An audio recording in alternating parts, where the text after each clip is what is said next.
Selamat siang buat kita semuanya. Salam sehat ibu-ibu, apa kabar? Baik. Perkenalkan, nama saya Bida Lastria Manurung dan juga teman saya ada Dewi Erma Safitri, Bidan Lilis dan Bidan Yuyun Ulfadwi.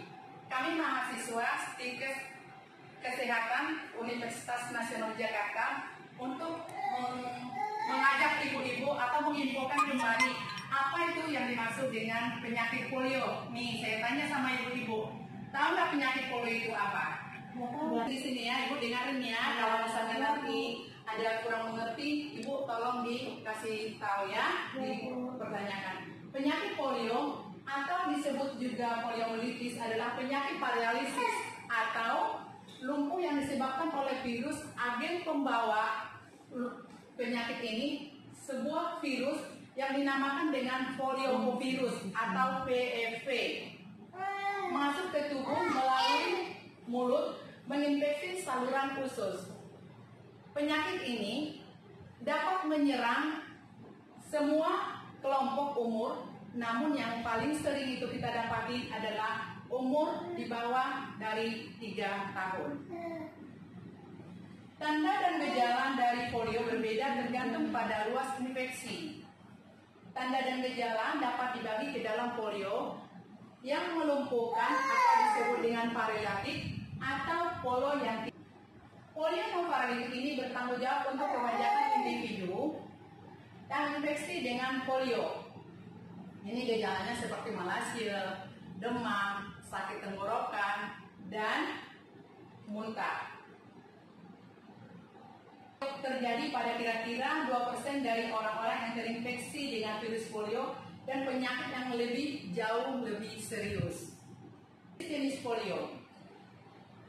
Polio non-paralisis atau bisa menyebabkan demam, muntah, sakit perut, lesu dan sensitif. Terjadi kram otot, leher dan punggung, otot terasa lembek jika disentuh. Kedua, polio paralisis sivinal. Polio paralisis sivinal ini yaitu dimaksud dengan selain poliovirus ini menyerang saraf tulang belakang, menghancurkan sel tanduk anterior, mengontrol pergerakan pada batang tubuh dan otot tungkai. Ini ada gambarnya, bisa dilihat ya ibu-ibu ya. Nah, seperti ini gambarnya. Polio bulbar. Polio jenis ini disebabkan oleh tidak adanya kekebalan alami sehingga batang otak ikut terserang. Nah, ini ada gambarnya, bisa seperti kejang, sakit seperti ini ya Bu ya. Lanjut. Pencegahan polio. Polio dapat diberikan dengan cara imunisasi dan juga dengan kebersihan. Cara imunisasi ini ada 2 macam, dengan secara oral dan juga secara dengan parental. Parental itu dengan cara diimunisasi. Bagaimana cara mencegahnya? Satu, dengan memberikan vaksin polio, diberikan pada anak sejak lahir sebelum usia 1 bulan dan 4 bulan, 2 bulan, 4 bulan sampai anak ini umur 18 bulan nantinya dengan bertahap. Sedangkan vaksin polio untuk parental itu diberikan pada anak umur 4 bulan. Bisa bersamaan diberikan dengan pentabion ya, kalau sekarang dikatakan itu pentabion, kalau zaman dulu disebut dengan DPT. Perbedaan, saya mau tanya dulu sama ibu-ibu. Tahu nggak perbedaan antara polio yang ditetes dan juga polio yang disuntikan secara ke otot anak? Ada yang tahu nggak? Nggak tahu. Nggak tahu ya? Ya udah, saya bukan kasih tahu, bukan menggurui, untuk mengulang kembali. Vaksin polio tetes itu vaksin yang dilemahkan. Artinya vaksinnya itu masih hidup, masuk ke dalam tubuh anak. Terus sedangkan vaksin parental atau yang disuntikkan itu adalah vaksin yang sudah mati atau dimusnahkan. Kalau ditanya mana lebih bagus, lebih akurat untuk vaksin polio dengan vaksin parental, jawabannya adalah vaksin tetes. Karena apa?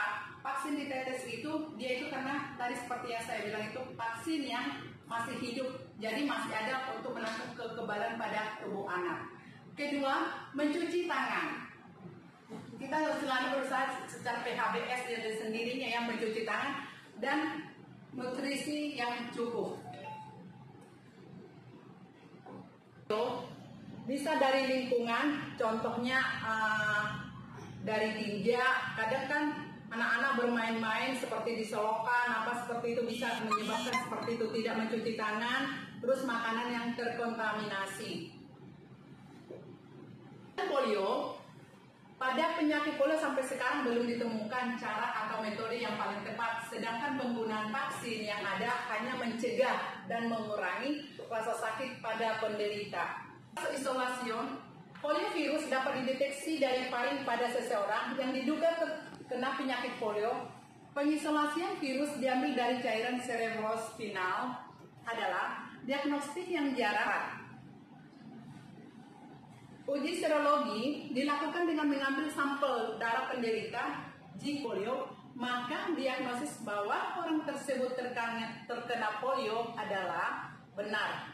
Akan tetapi, zat antibodi tersebut tampak netral dan dapat menjadi aktif pada saat pasien tersebut sedang sakit.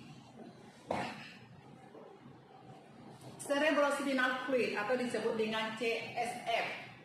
CSF dinamakan infeksi poliovirus. Pada umumnya terdapat peningkatan jumlah sel darah putih yaitu 10 sampai 200 sel per mililiter kubik, terutama adalah sel limfositnya, dan kehilangan protein sebanyak 40 sampai 50 mg per 1000 ml.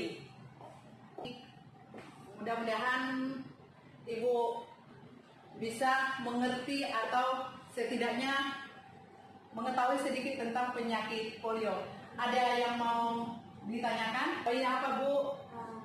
Misalnya nih Bu, kan anak saya umurnya Bu, jangan begitu gendong anaknya Bu, kasihan, masih umur 1 bulan ya? Iya, ini umur 2 bulan. Anak pertama ya? Aduh. Iya. Kalau misalnya nih Bu, misalnya lewat ada anak tangga saya, dia belum polio Bu, tapi yang polio belum polio yang suntik. Kan harusnya kalau yang polio suntik kata Ibu kan 4 bulan. Iya. Nah, boleh nggak kalau lewat dari 4 bulan? Oh iya, bagus banget pertanyaan. Namanya Ibu Nurul. Hikmah. Iya, Nurul Hikmah. Bagus. Misalnya pun lewat itu nggak jadi masalah. Kan kebetulan kan ada di garisnya, di bukunya itu, diagramnya itu kan kebetulan ada warna kuning. Artinya kalau masih ada di warna kuning itu walaupun 7 bulan, 8 bulan itu bisa diberikan daripada tidak diberikan sama sekali. Oke, Ibu sudah mengerti Bu? Sudah mengerti Bu. Ada lagi? Kenapa Bu? Anak bayi lahir itu apa bisa dikatakan kalau misalnya ada kakinya agak bengkok, itu apa bisa dibilang polio? Oh, anak baru lahir, maksud Ibu di sini pintar-pintar ya Bu ya. Nih anak baru lahir belum bisa dikatakan. Bisa juga kan mungkin pada saat dia baru lahir, dia kan masih beradaptasi dengan dunia luar. Kadang kan kakinya dibengkokkan seperti kanguru seperti itu. Itu hal yang wajar, itu namanya faktor fisiologis atau dikatakan dengan faktor yang normal juga ya. Ada lagi Bu? Udah Bu. Ada lagi yang mau bertanya?